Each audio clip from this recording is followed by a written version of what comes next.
पहला कुरिन्थियों 13 अध्याय 11 से 13 पद। जब मैं बालक था तो मैं बालकों की नाई बोलता था, बालकों का सा मन था, बालकों की सी समझ थी।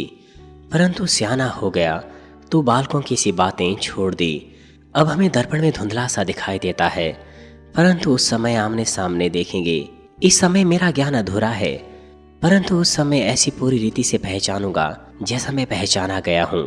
पर विश्वास, आशा, प्रेम, ये तीनों स्थायी है, पर इनमें सबसे बड़ा प्रेम है। आमीन।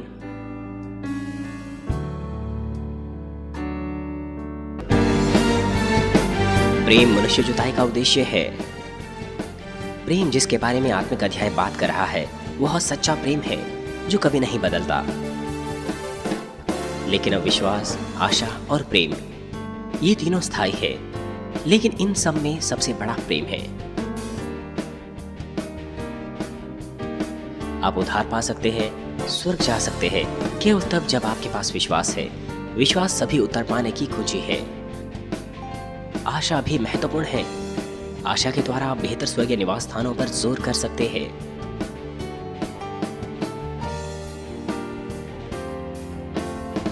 परंतु प्रेम सबसे बड़ा क्यों है? जब हम प्रेम की जुताई करते हैं, हम परमेश्वर की सच्ची संतान होने का आदर पाते हैं। केवल विश्वास और आशा के द्वारा हर कोई नई यरूशलेम में नहीं जा सकता।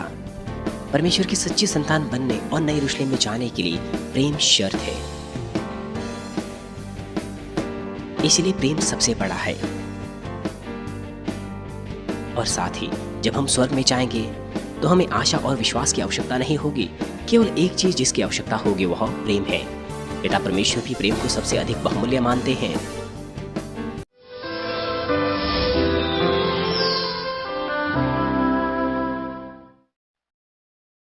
मसीह में प्रिय भाइयों और बहनों और तमाम टीवी दर्शकों, आज हम इस संदेश श्रृंखला को समाप्त करेंगे। यद्यपि यह संदेश समाप्त हो जाएंगे, लेकिन ये अब और भी अधिक महत्वपूर्ण बन जाएंगे।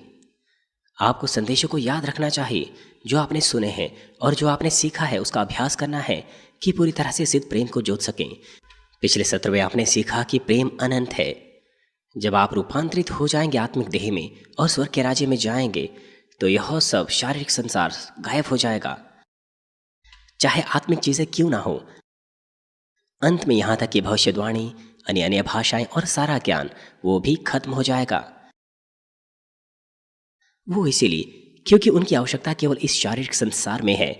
यहां तक कि इस धरती की सबसे बहुमूल्य चीज भी, वो भी अनंत नहीं है और कुछ भी सिद्ध नहीं है। केवल अनंत चीज प्रेम है। केवल स्वर्ग का राज्य, वही सिद्ध है। इस संदेश के द्वारा मुझे आशा है कि आपके जीवन का उद्देश्य यह आत्मिक प्रेम हो। मैं प्रभु के नाम से प्रार्थना करता हूं कि आप योग्य हो कि आप सिद्ध और सुंदर नया यरूशलेम प्राप्त करने पाएं। मसीह में प्रिय भाइयों और बहनों, आज का पद 11 पाठ और उसके बाद यह हमें हमारे जीवन के उस अंतर को बताता है जब हम इस धरती पर इस शारीरिक देह में जीवन बिता रहे हैं और जब हम आत्मिक संसार में जीवन जिएंगे। 11 पद कहता है, जब मैं बालक था तो मैं बालकों की नाई बोलता था, बालकों का सा मन था, बालकों की सी समझ थी। परंतु सियाना हो गया तो बालकों की बातें छोड़ दी।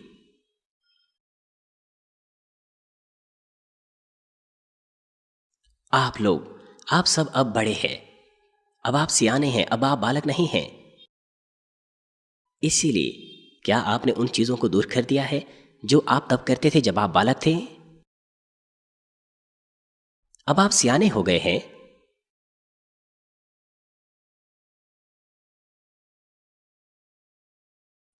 अब आप छोटे बालकों के जैसे बकबक नहीं करते हैं।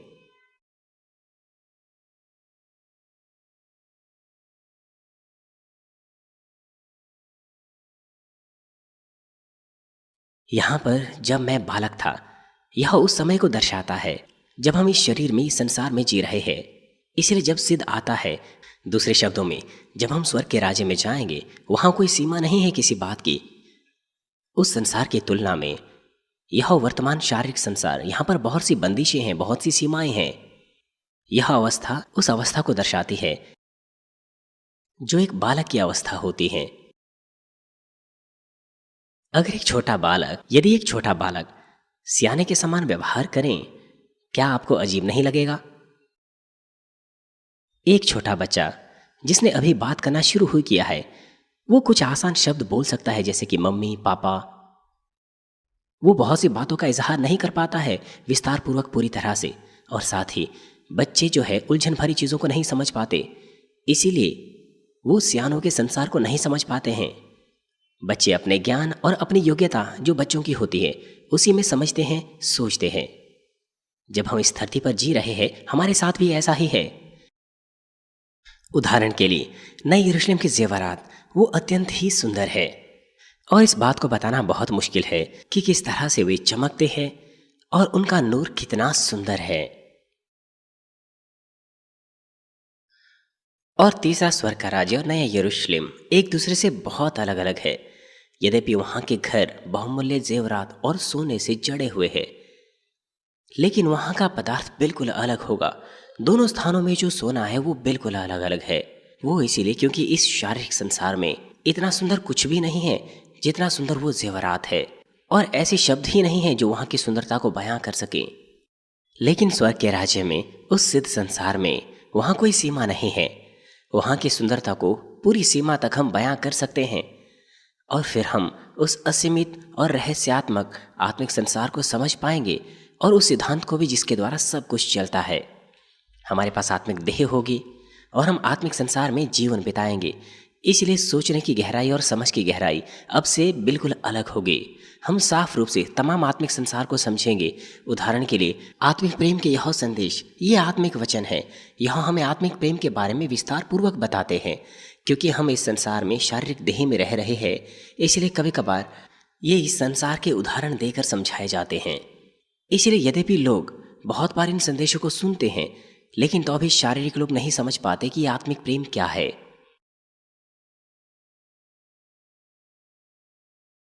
वे थोड़ा थोड़ा समझ सकते हैं, लेकिन ज्यादातर मामलों में वो केवल शाब्दिक रूप से इसे समझते हैं या केवल ज्ञान के रूप में। आत्मिक वचन वो केवल आत्मा में समझे जाते हैं, दूसरे शब्दों में हृदय से, विचार और दिमाग से नहीं। इसलिए दोनों पति पत्नी यदि वे एक दूसरे में आत्मिक प्रेम बांटते हैं तो वे एक दूसरे को अच्छे से समझ सकते हैं। मेरा मतलब है वो इस आत्मिक प्रेम को समझ सकते हैं। हालांकि वो पहले शारीरिक प्रेम करते थे, लेकिन अब वो सत्य से बदल गए हैं। आत्मिक प्रेम अब वो बांटते हैं, इसलिए वो समझते हैं कि शारीरिक प्रेम कितना अर्थ रहित था, कितना व्यर्थ था। क्योंकि आत्मिक प्रेम इतना सुंदर है, इतना बहुमूल्य है, इसलिए वो आत्मिक प्रेम की तुलना शारीरिक प्रेम से नहीं कर सकते, जिसे वो सत्य में आने से पहले एक दूसरे से बांटा करते थे। मेरा मतलब है शादी करने से पहले, जब वो एक दूसरे से मिलते थे।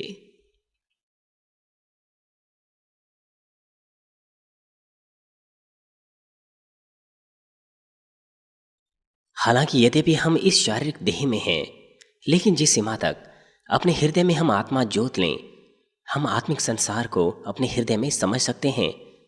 अगर हम असीमित आत्मिक संसार से तुलना करें तो समझ की गहराई बिल्कुल अलग होती है। भलाई के 4 स्तर होते हैं। वो जो पहले स्तर की भलाई में है, वो उनकी भलाई नहीं समझ सकते जो चौथे स्तर की भलाई में है।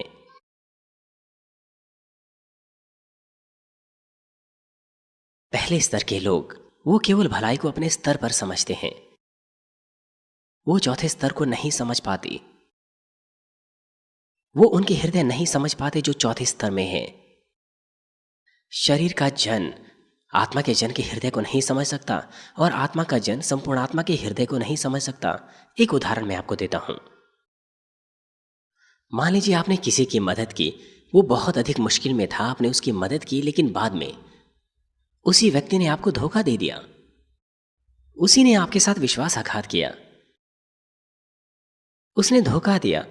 हालांकि जब वो मुश्किल में था तब आपने उसकी मदद की थी, आपने उसके साथ भलाई की थी, आपने उसकी मदद की, लेकिन उसने आपको धोखा दिया, विश्वासघात किया। और अब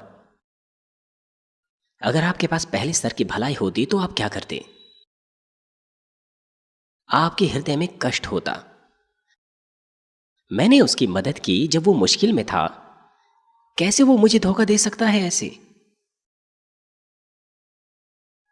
आपके हृदय में मुश्किलें होती। लेकिन यदि आप चौथे स्तर की भलाई में हैं तो फिर आप कोशिश करेंगे उसकी फिर से मदद करने की। यद्यपि उसने आपको धोखा दिया, आप कोशिश करेंगे कि वो फिर से जागृत हो।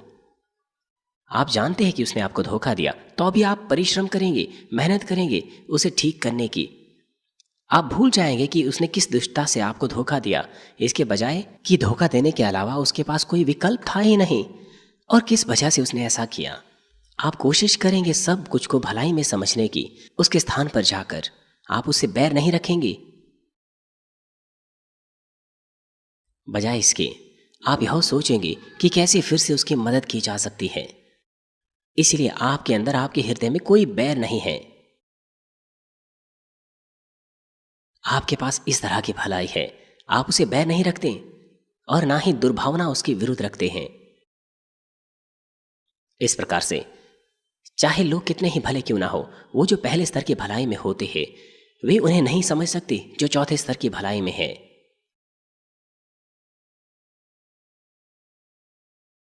आत्मा के जन पर भी यही लागू होता है। शारीरिक जन आत्मा के जन के हृदय को नहीं समझ सकता, और संपूर्ण आत्मा, उनका प्रेम बिल्कुल अलग होता है। इसलिए आत्मिक संसार में प्रेम की समझ की गहराई बिल्कुल अलग होती है। इस शारीरिक देह में, इस संसार में जो कुछ हम महसूस करते हैं, और आत्मिक देह में जो आत्मिक संसार में हम महसूस करेंगे, वो बिल्कुल अलग है। उदाहरण के लिए, स्वर्ग के राज्य में कोई पाप, कोई बुराई, कोई असत्य, कोई अंधकार, कोई चिंता, कोई दुख नहीं है। वहां कोई शारीरिक जन नहीं है, केवल भलाई और प्रेम वहीं पर है। मुझसे मिलने मेरे ऑफिस में एक परिवार आया, और वो पति बहुत अच्छी कंपनी के लिए काम करता है और बहुत अच्छी धनराशि भी कमा लेता है, काफ़ी अच्छे पैसे कमा लेता है। लेकिन उसकी पत्नी संतुष्ट नहीं थी। वो किसी भी बात से संतुष्ट नहीं होती थी। वो आनंदित नहीं होती थी, धन्यवाद नहीं देती थी। हालांकि कभी कभार वो धन्यवाद देती थी, कभी कभार आनंदित होती थी, लेकिन जल्दी ही उसका आनंद और उसका धन्यवाद गायब हो जाता था। और बाद में उसने अंगीकार किया कि क्यों उसके साथ ऐसा होता था। वो कहती थी कि वो हमेशा चिंता से भरी रहती थी, और उसने एहसास किया कि ये सब बातें स्वार्थपन, इच्छा और लालच की वजह से थी। क्योंकि उसके पास लालच था, इसलिए वो चिंता में रहती थी।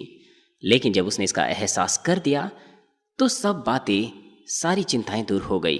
पति अच्छी कंपनी के लिए काम करता है, बहुत अच्छा पैसा कमा लेता है, वो नम्र है, अपनी पत्नी से भी बहुत अधिक प्रेम करता है, और अपनी पत्नी को हमेशा वो हाय कहता है। ये पता नहीं कि उसे पता होगा कि उसकी पत्नी चिंता में है या नहीं, लेकिन वो हमेशा मुस्कुराता है अपनी पत्नी की ओर, हमेशा। और वो अपनी पत्नी से प्रेम करता है, और उसके पास भी कोई कमी नहीं है, उसकी पत्नी के पास। लेकिन वो संतुष्ट नहीं थी किसी भी बात से। वो चिंताओं से भरी हुई थी। और फिर उसने मेरे सामने अंगीकार किया कि किस तरह से उसका पालन पोषण हुआ। उसके पास उसकी बहुत सारी बहनें थीं। जब उसके पिता वापस घर आते थे तो वो शराब पी कर आते थे, क्योंकि वो ऐसी शिकायत करता था कि उसका कोई बेटा नहीं है। इस तरह के वातावरण में वो बहन पली बड़ी, और उसे उसके परिवार में ज़्यादा प्रेम नहीं मिला। वो चिंता और दुख के साथ पली बड़ी। हालांकि उसे प्रेम मिला, लेकिन वो इतना पर्याप्त नहीं था, वो थोड़ा सा प्रेम था। इस तरह का हृदय उसका बन चुका था। और एक दिन उसने कुछ एहसास किया। उसने एहसास किया कि मैं लालची थी, इसीलिए किसी बात से संतुष्ट नहीं होती थी, और मैं ऐसी बातों की चिंता करती थी जिसकी चिंता मुझे नहीं करनी चाहिए थी। जब उसने इसका एहसास किया तो उसने बदलना शुरू किया। अब वो बदल गई है, और वो बहुत खुश है। अब वो बहुत खुश है। वो प्रार्थना करने में खुश रहती हैं, किसी भी स्थिति में धन्यवाद देती हैं। यदि आप अपने हृदय में इस तरह से स्वर्ग को साध रहे तो किसी बात की चिंता नहीं होगी। और यदि आप चिंता करते भी हैं तो चिंता करके कोई भला थोड़े नहीं होता।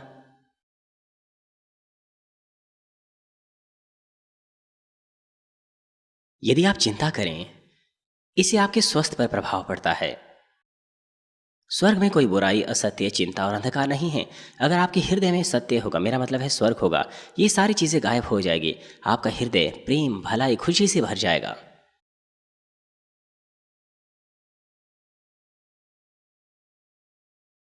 इस तरह के स्वर्ग के राज्य में हम अपने प्रेम को स्वर्गीय भाषा में इजहार कर सकते हैं और जितना अधिक हो सके एक दूसरे की सेवा कर सकते हैं। केवल तभी हम एक दूसरे को समझ सकते हैं कि यही वास्तविकता में आत्मिक प्रेम है। ये सचमुच बहुत खुशनुमा है। एहसास करने का स्तर, भावनाओं का स्तर, आत्मिक प्रेम को इजहार करने का स्तर स्वर्ग के राज्य में उसकी तुलना इस धरती से नहीं की जा सकती। आत्मिक संसार और शारीरिक संसार का प्रेम पूरी तरह से अलग अलग है। शारीरिक व्यक्ति का हृदय वो पूरी तरह से अलग है आत्मिक व्यक्ति के हृदय से। शारीरिक व्यक्ति वो केवल तब आनंदित होता है जब किसी बात से उसे खुशी मिलती है। वो केवल तभी धन्यवाद देता है जब उसके पास धन्यवाद देने का कारण होता है। अगर किसी से उसे अनुग्रह मिलता है तो अगर स्थिति अच्छी नहीं होती या अगर कोई व्यक्ति अच्छी स्थिति में नहीं होता तो शारीरिक जन उस व्यक्ति से पाए अनुग्रह को भूल जाता है, वरन उसका शत्रु बन जाता है और वो हर वक्त चिंतित रहता है। परंतु आत्मिक जन चिंता नहीं करता, वो कल की चिंता नहीं करता, क्योंकि वो सब बातें पिता परमेश्वर के हाथों में सौंप देता है। वो चिंता नहीं करता कि किस तरह की विपत्ति या दुर्घटना का वो सामना करेगा। एक व्यक्ति कह रहा था कि जब वो कार चलाता है हमेशा उसे असुविधा होती है क्योंकि वो नहीं जानता कि कब उसकी दुर्घटना हो जाएगी। इसलिए मैंने उसे डांटा क्योंकि वो नया विश्वासी नहीं था। आप ऐसा कैसे कह सकते हैं जैसे कि आप एक अविश्वासी हो? आप सर्वशक्तिमान परमेश्वर की सेवा कर रहे हैं तो आप बहुत सी बातों की चिंता क्यों करते हो? यदि आप सब कुछ परमेश्वर के हाथों में सौंपे तो आप सुरक्षित रहेंगे और आप शांति में रहेंगे। यदि आप चिंतित हैं, यदि आप बेचैन हैं तो शैतान आप पर दोष लगाएगा। अय्यूब उस प्रकार का था। यदि वो परमेश्वर पर विश्वास करता, भरोसा रखता, तो शैतान उस पर दोष नहीं लगाता। समझ गए? इसीलिए आप कितने खुश होंगे जब आप आत्मा में आ जाएंगे। कितने खुश आप रहेंगे। इस धरती पर भी जिस सीमा तक आपने अपने हृदय को आत्मा में जोत लिया है, दूसरे शब्दों में विश्वास के परिमाण के अनुसार प्रत्येक व्यक्ति अलग तरीके से बोलता है और बातों को समझता है। हम में से कुछ बच्चों के समान हैं और कुछ दूसरे बड़ों के समान हैं। वो इसलिए क्योंकि विश्वास भी बढ़ता है। पहला यूहन्ना 2 अध्याय में प्रत्येक के विश्वास की तुलना एक छोटे बच्चे, लड़के, जवान और पिता से की गई है। वे जो बहुत छोटे बच्चे के विश्वास के स्तर पर है या बच्चे के विश्वास के स्तर पर है, वो आत्मा में बच्चे हैं। जब वो बोलते हैं तो वो आत्मिक चीज़ों को अच्छे से नहीं बता पाते, उनका वर्णन नहीं कर पाते और उनकी समझ भी बच्चों के समान ही है। इसलिए वो वास्तविकता में गहरी आत्मिक बातों को नहीं समझ पाते और साथ ही उनकी योग्यता भी छोटे बच्चों के समान सीमित होती हैं। उनके पास थोड़ी सी ताकत होती है वचन का पालन करने की, अभ्यास करने की। लेकिन जब वो जवान बन जाते हैं, पिता बन जाते हैं, तो उनकी बातें, उनकी सोच और उनके कार्य अलग हो जाते हैं। हालांकि पिता का विश्वास जवान बच्चे के विश्वास से बिल्कुल अलग है। वो और भी अधिक और अधिक आत्मिक बातों को बोलते हैं। परमेश्वर के प्रेम को एहसास करने का स्तर, आत्मिक चीज़ों को समझने का स्तर बिल्कुल अलग होगा। वचन का अभ्यास करने की योग्यता उनके अंदर अच्छी होती है और अंधकार की ताकतों के विरुद्ध युद्ध को वो जीत लेंगे। लेकिन यद्यपि हम पिता के विश्वास को साध भी नहीं इस धरती पर, हम कह सकते हैं कि तो भी हम एक बच्चे के समान ही हैं उस समय की तुलना में जब हमारे पास आत्मिक देह होगा और जब हम स्वर्ग में जाएंगे। वो इसीलिए क्योंकि इस धरती पर हमारे पास शारीरिक सीमाएं हैं। यद्यपि हम संपूर्ण आत्मा को साधें, अपनी योग्यता, अपनी बुद्धि दिखाएं भी, तो भी वह बहुत कम है उस योग्यता और उस बुद्धि की तुलना में जिसे हम सिद्ध आत्मिक संसार में दिखा सकते हैं। स्वर्ग के राज्य में हम असीमित योग्यता और बुद्धि को बिना किसी सीमाओं के दिखा सकते हैं। जब हम वयस्क हो जाते हैं तो जो बंदिशें हमारे पर तब थी जब हम बच्चे थे, वो बंदिशें खत्म हो जाती हैं। हम बहुत से काम करने लग जाते हैं। जैसे जैसे हम बड़े होते हैं हम उन चीज़ों को छोड़ देते हैं जो चीज़ें बच्चों की होती हैं। और ये बिल्कुल ऐसे ही है जैसे पौलुस कहता है कि जब मैं सियाना हो गया तो मैंने बच्चों की सी बातें छोड़ दी। जब हमारे पास सिद्ध जीवन होगा स्वर्ग के राज्य का, तो आत्मिक संसार के बारे में हमारी सोच, हमारी बातें, हमारी समझ वो सिद्ध होगी। इसका मतलब यह है कि उसी समय के बाद हमारा सच्चा जीवन शुरू होगा। बचपन वो समय होता है जो तैयारी का समय होता है वयस्क बनने के लिए। उसी प्रकार से इस धरती का जीवन वो तैयारी का समय है अनंत जीवन के लिए। जिस प्रकार से बच्चा बड़ा होता है, वयस्क होता है, उसी प्रकार से इस धरती का जीवन तेजी से खत्म होगा और अनंत जीवन आ जाएगा। बचपन का समय तेजी से गुजर जाता है और यह संसार एक छाया के समान है। अगर हम उसकी तुलना स्वर्ग के अनंत जीवन से करें, छाया जल्द ही खत्म हो जाती है जैसे ही सूर्य उदय होता है। ये अर्थ रहित है। जब तक आकाश में सूरज है, ये केवल तभी तक है। यह संसार, इस संसार का जीवन वो छाया के समान है। पहला इतिहास 29 अध्याय 15 पद में अपनी राजगद्दी को सुलेमान को सौंपने से पहले दाऊद इस तरह से कहता है। वो कहता है, तेरी दृष्टि में हम तो अपने सब पुरखाओं की नाई पराये और परदेशी है।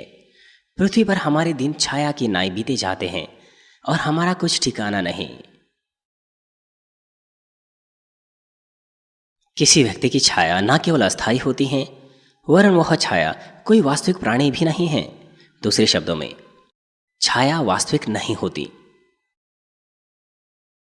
चाहे आप छाया को कितना ही क्यों ना मारे, क्यों ना उसे कुचलें, क्या आपको लगता है कि छाया को दर्द होगा? उसको कोई दर्द नहीं होता, क्योंकि वो वास्तविक नहीं है।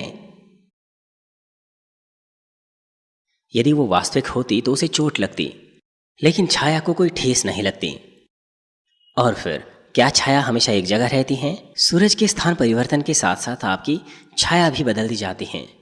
सूरज के हिसाब से आपकी छाया का आकार भी बदल जाता है, क्योंकि वो वास्तविक नहीं है।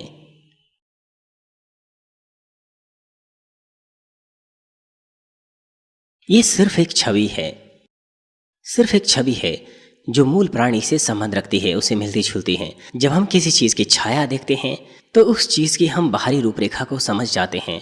यह शारीरिक संसार भी एक छाया के समान है, जो हमें अनंत प्रेम और अनंत संसार के बारे में एक संक्षिप्त धारणा देता है। इसीलिए ये कभी भी अनंत नहीं होता, छाया अनंत नहीं होती। इसलिए यह जीवन छाया के समान तेजी से गुजर जाता है।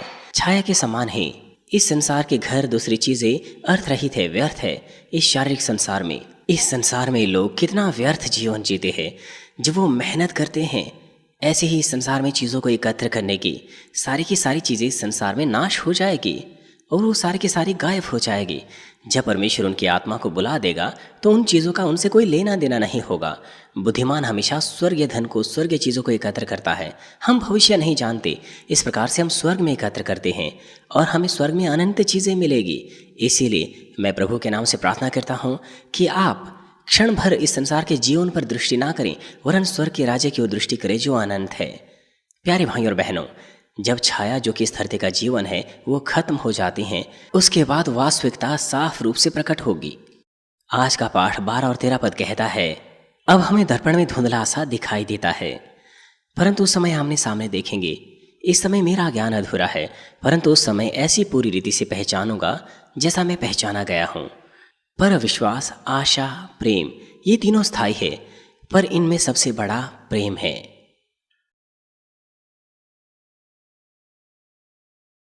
अभी हम आत्मिक संसार को केवल धुंधला जानते हैं, जिसकी तुलना दर्पण में देखने से की जा सकती है। लेकिन जब हम स्वर्ग के राज्य में जाएंगे, हम इतना साफ रीति से समझ पाएंगे जैसे मानो आमने सामने देख रहे हो। तो फिर क्या कोई ऐसा है जो यह सोचता है कि दर्पण में तो साफ दिखाई देता है? प्रेरित पौलुस ने जब इस अध्याय को लिखा, आत्मिक प्रेम को, ये 2000 वर्ष पहले की बात थी। उस वक्त जो दर्पण थे इतने साफ नहीं होते थे जितने आज है। उस वक्त वो शीशे के नहीं बने होते थे। वो चांदी, लोहा या कांसे को पीसते थे और धातु पर पॉलिश करते थे प्रकाश को प्रतिबिंबित करने के लिए। इसीलिए प्रेरित पौलुस ने कहा कि अभी हमें दर्पण में धुंधला सा दिखाई देता है। अब हम स्वर्ग के राज्य को कैसे देखते हैं? हम इसे शारीरिक आंखों से नहीं देखते, वरन विश्वास की आंखों से देखते हैं। हम विश्वास करते हैं कि जो कुछ स्वर्ग के बारे में हमने सुना है, हमने उसकी तस्वीर अपने हृदय में बना दी है। हालांकि आप में से कुछ स्वर्ग के राज्य को और भी सजीव ढंग से पवित्र आत्मा की प्रेरणा या आत्मिक आंखों के द्वारा महसूस करते हैं। उसके बावजूद भी ये बिल्कुल ऐसा है कि किसी शीशे में हम कोई तस्वीर देख रहे हैं, यदि हम उसकी तुलना वास्तविकता में स्वर्ग के राज्य को देखने से करें। धुंधले दर्पण में हम किसी वस्तु के सामान्य आकार या उसके रंग को देख सकते हैं। इसी प्रकार से हम स्वर्ग के राज्य की सुंदरता और खुशी को धुंधले तौर पर महसूस कर सकते हैं। जब अनंत राज्य सिद्ध संसार बाद में आएगा तो हम स्वर्ग के राज्य को सीधे रूप से आमने सामने महसूस करेंगे। हम साफ रूप से स्वर्ग के राज्य की हर बात को देखेंगे, सीधे तौर पर महसूस करेंगे। इसलिए वो आजीविका बिल्कुल अलग होगी। हम स्पष्ट रूप से स्वर्ग के राज्य की सुंदरता और खुशी को महसूस करेंगे। इसलिए आज का पाठ 12 पद में लिखा है, अब हमें दर्पण में धुंधला सा दिखाई देता है, परंतु उस समय आमने सामने देखेंगे। इस समय मेरा ज्ञान अधूरा है, परंतु उस समय ऐसी पूरी रीति से पहचानूंगा जैसा मैं पहचाना गया हूँ। उस समय हम आत्मिक चीज़ों को साफ रीति से समझ पाएंगे, जिस प्रकार से हमारा प्रभु हमारे बारे में साफ रीति से जानता है। हमारा प्रभु हम में से प्रत्येक के बारे में बहुत अच्छे से जानता है। वो हमारे हृदय को जानता है, हमारे विचारों को जानता है, यहाँ तक कि गहरे हृदय को भी, जिसके बारे में हम तक नहीं जानते। यूहन्ना के सुसमाचार में एक अध्याय में यीशु एक व्यक्ति की प्रशंसा करता है जिसका नाम नतनेल है। यूहन्ना 1 अध्याय 47 पद कहता है, यीशु ने नतनेल को उसकी ओर आते देखकर उसके विषय में कहा, देखो यह सचमुच इस्राएली है, इसमें कपट नहीं।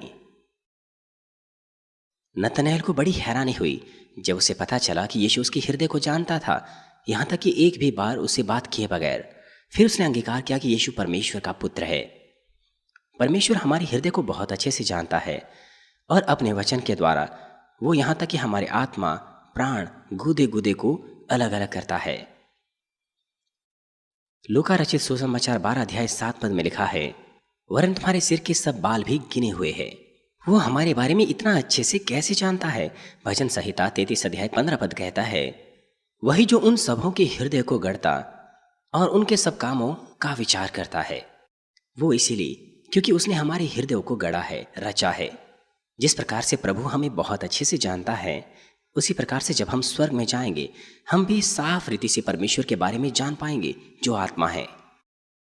हम साफ रीति से समझ पाएंगे कि परमेश्वर कितना महान है और वो कितना अकल्पनीय रूप से कितना सुंदर है। और स्वर्ग के राज्य के जीवन के बारे में भी हम साफ रीति से जान जाएंगे। प्यारे भाइयों और बहनों, इस वक्त चाहे हम कितनी ही कल्पना क्यों ना करें, तो भी हम स्वर्ग के राज्य की सुंदरता की थाह नहीं पा सकते हैं। इसका मतलब यह है कि स्वर्ग का राज्य इतना अच्छा और इतना सिद्ध स्थान है इस धरती पर, चाहे हम आत्मिक संसार के बारे में कितना ही अधिक क्यों ना जानें और बहुत से उपहारों से आत्मिक संसार को क्यों ना भर दें, तो भी हम पूरी तरह से आत्मिक संसार को, स्वर्ग के राज्य को कभी नहीं समझ सकते। हम इन सब बातों को समझ पाएंगे जब हम वास्तविकता में वहां जाएंगे। और सबसे महत्वपूर्ण बात यह है कि स्वर्ग के राज्य में जो सबसे महत्वपूर्ण बात है वह प्रेम है। प्रेम कभी असफल नहीं होता, अर्थात उसका कोई अंत नहीं है। आज के पाठ की अंतिम आयत 13 पद कहता है, पर अब विश्वास, आशा, प्रेम ये तीनों स्थायी है, पर इनमें सबसे बड़ा प्रेम है। प्रेम अध्याय, इसका सारांश इस बात पर निकाला गया है कि प्रेम ही सब कुछ है, प्रेम ही सबसे बड़ा है। विश्वास हमारे लिए महत्वपूर्ण है।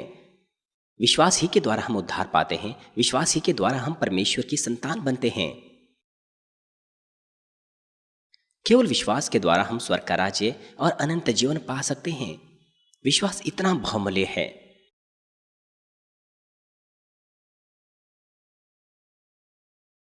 सभी खजानों का खजाना विश्वास है। परमेश्वर विश्वास से प्रसन्न होता है। यदि हम परमेश्वर को प्रसन्न कर सकें तो हम किसी भी बात का उत्तर पा सकते हैं। इसलिए विश्वास उत्तर पाने की चाबी है और आशा भी महत्वपूर्ण है। आशा के द्वारा हम बेहतर स्वर्गीय निवास स्थानों की लालसा रख सकते हैं और यह आशा ही है जो आपको जोर देती है कि आप नए यरूशलेम की ओर दौड़ो। यदि हमारे पास विश्वास होगी तो स्वाभाविक रूप से हमारे पास आशा होगी। अगर हम निश्चित तौर पर परमेश्वर पर, स्वर्ग और नरक पर विश्वास करते हैं तो स्वर्ग की हमारे पास आशा होगी। और जितना बड़ा हमारे पास विश्वास होगा तो केवल हम स्वर्ग नहीं जाना चाहेंगे, वरन हम बेहतर स्वर्गीय निवास स्थानों में और अधिक प्रतिफलों को पाने की आशा रखेंगे। क्योंकि हमारे पास आशा है, इसीलिए हम पवित्र होने की कोशिश करते हैं, परमेश्वर के राज्य के लिए विश्वास योग्यता से कार्य करने की कोशिश करते हैं। विश्वास और आशा वो महत्वपूर्ण है जब तक हम स्वर्ग के राज्य में ना पहुंच जाएं। लेकिन प्रेम सबसे महान क्यों है, सबसे बड़ा क्यों है? वो इसीलिए क्योंकि अगर हम प्रेम को जोत लें तो हम परमेश्वर की सच्ची संतान होने का आदर पाते हैं।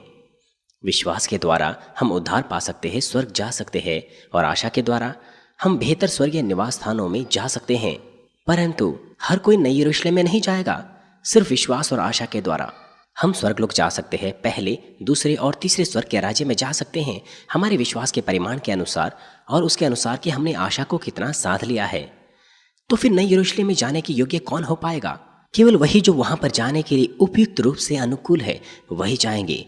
राजकुमार और राजकुमारियां वो महलों में रहती हैं। इसी प्रकार से नई यरूशलेम में जो परमेश्वर का शहर है, परमेश्वर के पुत्र और पुत्री वहां पर रहेंगे।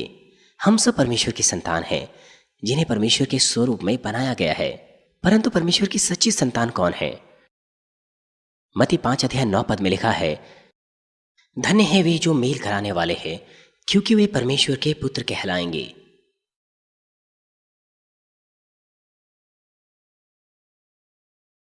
आपको पता होना चाहिए कि मेल करना कितना महत्वपूर्ण है। धन्य है वे जो मेल कराने वाले हैं। क्यों है ऐसा? क्योंकि वे परमेश्वर के पुत्र कहलाएंगे। क्या आप उन्हें परमेश्वर के पुत्र कहते हैं जो मेल कराते हैं? पति पत्नी के बीच में, पड़ोसियों के बीच में और परिवारों के बीच में क्या आप ऐसा करते हैं? नहीं, आप नहीं करते। ये बाइबल कहती है।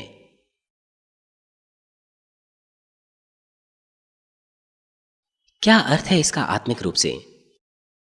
बाइबल परमेश्वर के सिद्ध पुत्र और पुत्रियों के बारे में बात कर रहा है, जिन्हें परमेश्वर पहचानता है।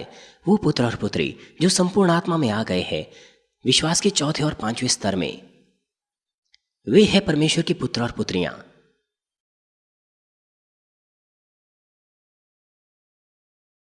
इब्रानियों में लिखा है कि सब लोगों के साथ मेल मिलाप रखो और पवित्रीकरण, जिसके बगैर परमेश्वर को कोई नहीं देखेगा। बिल्कुल सही, आप कभी भी प्रभु को नहीं देखेंगे। वे जो स्वर्गलोक में हैं, वो जो पहले और दूसरे स्वर्ग के राज्य में हैं, वो परमेश्वर प्रभु को आमने सामने नहीं देख सकते, ना ही वो प्रभु से और परमेश्वर से बातचीत कर सकते हैं।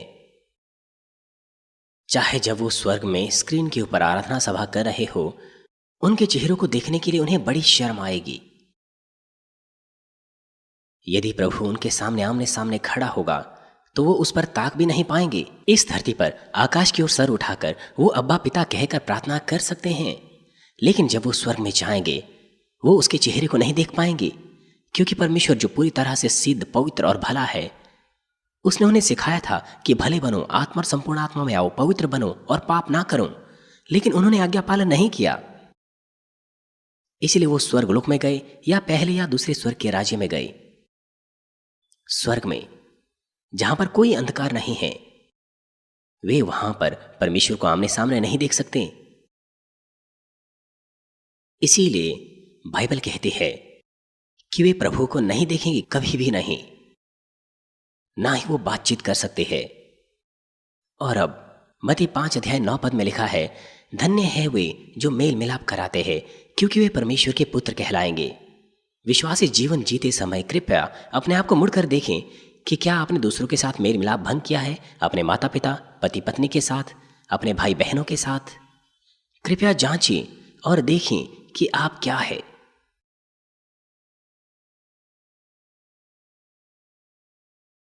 परमेश्वर के सच्चे पुत्र वो पुत्र है जो पूरी तरह से पवित्र है और परमेश्वर के सदृश है। परमेश्वर के पुत्र और पुत्री सब लोगों के साथ मेल मिलाप कराते हैं, सब लोगों से यीशु के समान प्रेम करते हैं। वो है वो पुत्र जो सिद्धता से परमेश्वर के सदृश है। परमेश्वर की सच्ची संतान बनने और नए यरूशलेम जाने के लिए प्रेम शर्त है, इसलिए प्रेम सबसे बड़ा है। और साथ ही जब हम स्वर्ग में जाएंगे, हमारे पास विश्वास और आशा की आवश्यकता वहां पर नहीं होगी। हम सीधे रूप से आमने सामने स्वर्ग में देखेंगे, इसलिए स्वाभाविक रूप से हम सब बातों पर विश्वास करेंगे। ठीक है, आप उन्हें देख सकते हैं, स्वर्ग में छू सकते हैं। हालांकि आप विश्वास करते हैं क्योंकि आप स्वर्ग में सब कुछ देखते हैं। स्वाभाविक रूप से आप विश्वास करेंगे। और साथ ही हम पहले से अपने स्वर्गीय निवास स्थानों को, प्रतिफलों को पा चुके होंगे। हम पिता परमेश्वर और प्रभु को देख चुके होंगे, इसीलिए हमारे पास आशा की आवश्यकता वहां पर नहीं होगी। जिस बात की आप आशा रखते थे वो आप पा चुके होंगे। केवल एक चीज जिसकी हमें आवश्यकता होगी वो प्रेम है। पिता परमेश्वर भी प्रेम को सब बातों से बहुत बहुमूल्य समझते हैं। विश्वास और आशा वो हमारे लिए लाभकारी है।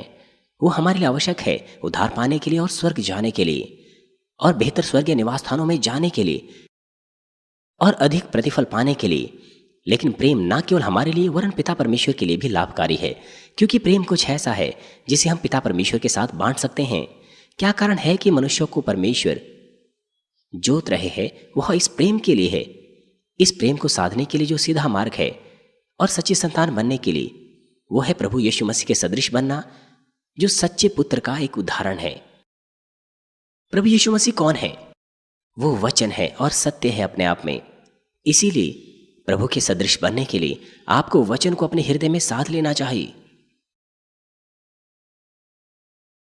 धन्य वचन, आत्मिक प्रेम और पवित्र आत्मा के 9 फल वो मापदंड है जो हमें बताते हैं कि हमने कितना आत्मा में जोत लिया है अपने आप को।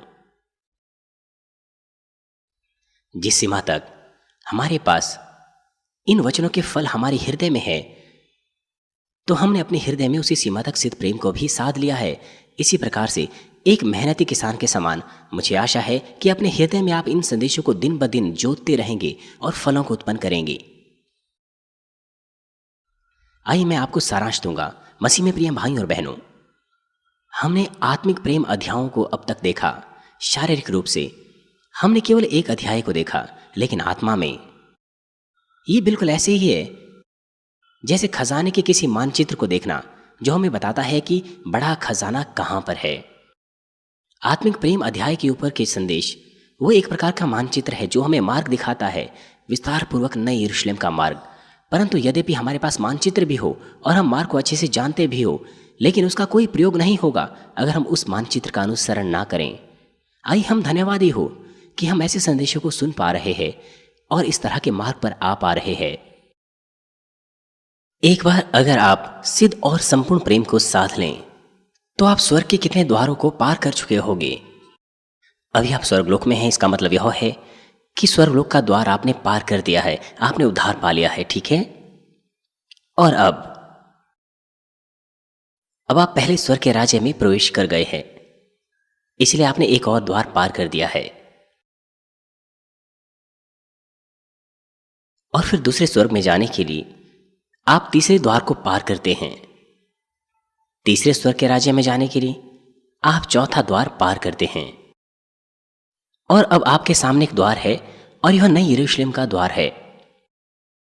स्वर्गदूत उसकी पहरेदारी करते हैं और वह मोतियों का बना हुआ है और वहां पर 12 मोतियों के द्वार है नई यरूशलेम में।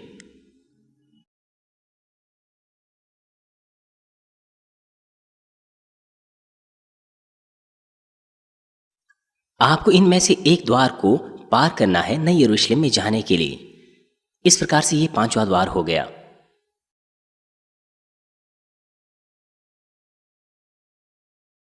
इसीलिए 12 में से इनमें से एक द्वार से आपको पार करना है, पार निकलना है। इस प्रकार से आपके पास नई यरूशलेम में जाने के लिए 5 द्वार है। इस पवित्र नगर में जाने के लिए आपको अपने वस्त्रों को धो देना है। इसका मतलब है अपने आप को पवित्र करना है। जब इस आत्मिक प्रेम अध्याय के प्रेम को आप साथ लेते हैं, इसका मतलब है नई यरूशलेम क्या बहुत करीब है।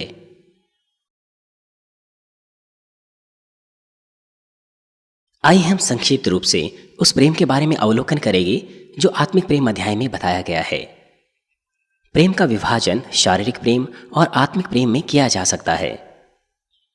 वो प्रेम जिसकी बात आत्मिक प्रेम अध्याय कर रहा है वह सच्चा प्रेम है जो कभी नहीं बदलता। इस आत्मिक प्रेम के बगैर कुछ भी बहुमूल्य नहीं है। चाहे हम स्वर्गदूतों की बोलियां बोलें, भविष्यवाणियां करें, पहाड़ों को हटा देने वाला हमारे पास विश्वास हो, लेकिन इस प्रेम के बगैर कुछ भी बहुमूल्य नहीं। आत्मिक प्रेम अध्याय विस्तार पूर्वक हमें उन बातों के बारे में बताता है जो प्रेम के अनुसार नहीं है। बड़ाई, अहंकार, गुस्सा वो प्रेम नहीं है। प्रेम धीरजवंत होता है, दीन होता है, अहंकारी नहीं होता, ना ही क्रोधित होता है। यदि हम मेहनत से उन चीज़ों को जोते जो प्रेम से संबंध रखती है और उनका अभ्यास करें तो हमारा हृदय आत्मिक प्रेम से भर जाएगा अधिक से अधिक। यहां पर लिखा है कि ऐसा प्रेम कभी नहीं टलता। यहां तक कि स्वर्ग के राज्य में भी वो स्थान जिसकी तुलना इस धरती के किसी भी स्थान से नहीं की जा सकती, वहां पर भी यह प्रेम सदा काल तक बना रहता है। प्रेम मनुष्य जुताई का उद्देश्य है। नए यरूशलेम में जाने की यह योग्यता है। परमेश्वर के पुत्र और पुत्री, सच्चे पुत्र और पुत्री बनने की योग्यता। यहां तक कि आज भी पिता परमेश्वर सब बातों को सहते हैं, सब बातों पर विश्वास करते हैं, सब बातों की आशा रखते हैं और सब बातों में धीरज धरते हैं आपको अपनी सच्ची संतान बनाने के लिए।